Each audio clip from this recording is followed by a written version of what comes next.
로스앤젤레스 한인회는 미국 전체에서 가장 큰 한인 거주 지역인 로스앤젤레스 한인 동포 사회를 대표하여 트럼프 대통령의 한국인과 문재인 대통령에 대한 매우 부적절하고 선동적인 발언에 대해 깊은 유감을 표한다. 미국 로스앤젤레스 한인회가 발표한 성명서입니다. 이는 트럼프가 한국인 비하 발언을 한 것이 한국 사위라 불리는 레리 호건 메릴랜드 주지사에 의해 공개되었기 때문인데요. 호건 주지사는 워싱턴 DC에서 열린 공화당 주지사협회 만찬에 참석한 트럼프 대통령이 문재인 대통령을 상대하는 것이 너무나 싫다. 한국인은 끔찍한 사람들이다. 라고 말했다고 주장했습니다. 자, 그런데 지난해 11월 미국 대선에서 민주당 바이든 후보가 트럼프를 306대 232로 당선을 위한 선거인단수 270명을 훌쩍 넘어 승리를 거머쥐었습니다. 여기서 더 놀라운 것은 바이든 대통령 당선인의 과감한 결단력인데요. 얼마 전 트럼프가 중국군과 연계된 중국 기업의 미국인 투자를 금지하는 행정명령에 서명했고,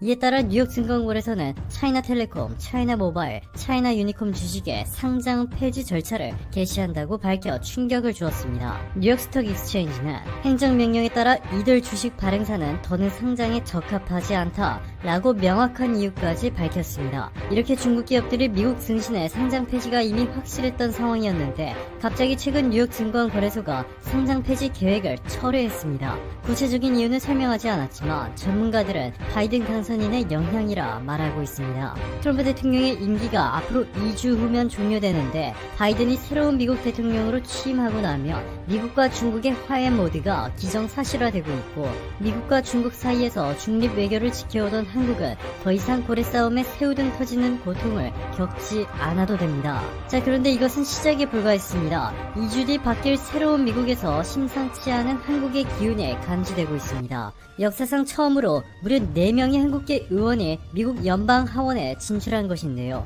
미국의 입법기관은 상원과 하원 2개로 나뉩니다. 이 중에 하원은 예산 법안을 심의하는 권한뿐만 아니라 미국 대통령 선거에서 선거인단을 과반수 획득한 후보가 없는 경우 하원이 대통령을 선출하는 막강한 권한까지 가지고 있어 매우 중요합니다. 이렇게 미국의 핵심 축이라 볼 수 있는 하원 의원직에 한국계 의원이 무려 4명이나 된 것은 기적 같은 일입니다. 앤디 킴 민주당 의원은 뉴저지에서 재선에 성공했고, 미셸 박스텔 공화당 의원은 캘리포니아 48지구에서, 영김 공화당 의원은 캘리포니아 39지구에서, 마지막으로 메릴린 스트링랜드 민주당 의원은 워싱턴에서 각각 당선됐습니다. 특히 미셸 박스텔 의원, 영김 의원, 메릴린 스트링랜드 의원 3명은 한인 여성 최초 연방 하원이라는 타이틀을 거머쥐게 됐습니다. 미주 한인사회 역사상 한국계 여성 의원을 배출한 것은 이번이 처음이고, 의원 4명을 확보한 것도 최초입니다. 연방 센서스국이 발표한 ACS 인구 현황 추산 자료에 따르면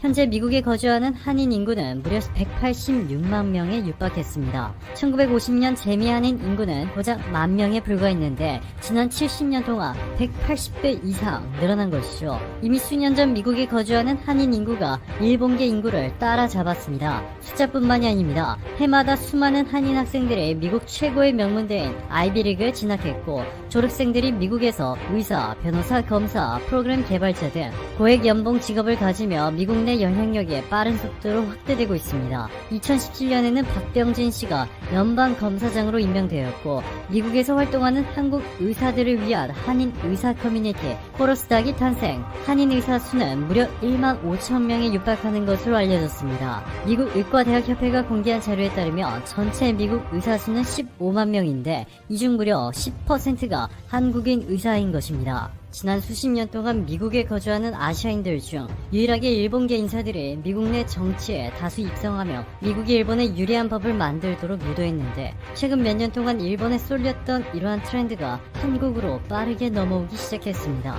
퓨 리서치 센터가 미국인들을 대상으로 실시한 설문조사에서도 독일, 영국, 이탈리아 등을 모두 제치고 한국이 최고의 방역국가라 평가하며 한국에 대한 무한한 신뢰를 보여주고 있는데요. 미국이 마스크와 진단키트가 부족해 패닉 상태에 빠져 있을 당시 한인회가 미국인들에 건넨 의료용 마스크는 미국인들이 감동하기에 너무나 충분했습니다. 미주 한인사회가 뉴욕주에 21만 달러 규모의 한국산 의료용 마스크 35,000장, 의료진용 마스크 1,200장, 그리고 손소독제 5,000개를 기부했습니다.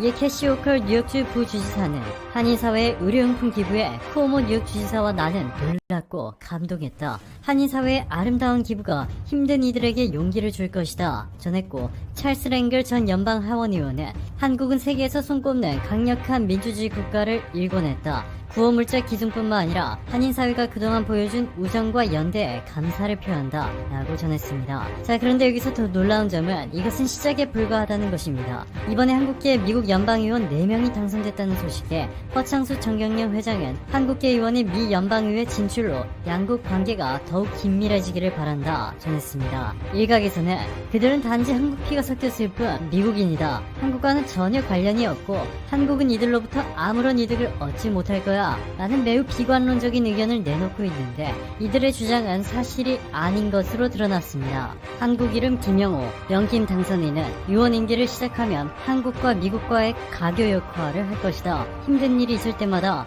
나는 한국 사람이다. 나는 오뚜기처럼 다시 일어난다. 고 되새겼다 라고 전했고, 한국 이름 박은주, 미셸 박스틸 미국 공화당 후보는 우리 가족은 더 나은 미래에 대한 희망을 품고 기회를 찾아 미국에 왔다. 내가 아메리칸 드림을 이루는 축복을 받았듯이 미래 세대가 더 나은 번영의 기회를 가질 수 있도록 하겠다. 라며 미국에 거주하는 한인들을 위해 힘쓰겠다는 뜻을 전했습니다.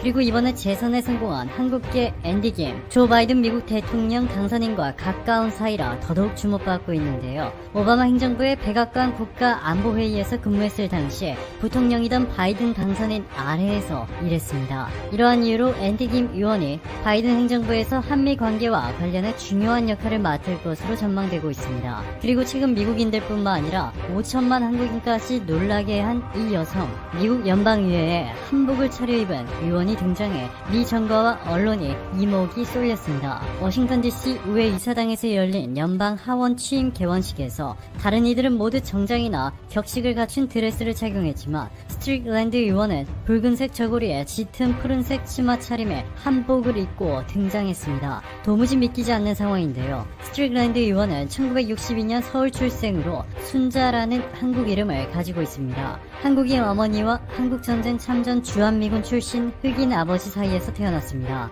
2008년부터 2010년까지 정계에 입문해 시의회를 경험한 뒤 타코마 시장에 당선돼 2010년부터 8년간 시장직을 지냈습니다. 미 하원의 첫 한국계 여성 의원인 그녀는 이렇게 말했습니다. 한국계 미국인이자 아프리카계 미국인으로서 한복을 입는다는 것은 개인적으로 깊은 의미가 있다. 한복은 내가 물려받은 문화적 유산을 상징하고 우리 어머니를 명예롭게 할 뿐만 아니라 우리 국가, 주, 그리고 국민의 의회에서 다양성의 중요성을 보여주는 더 큰 증거이기도 하다.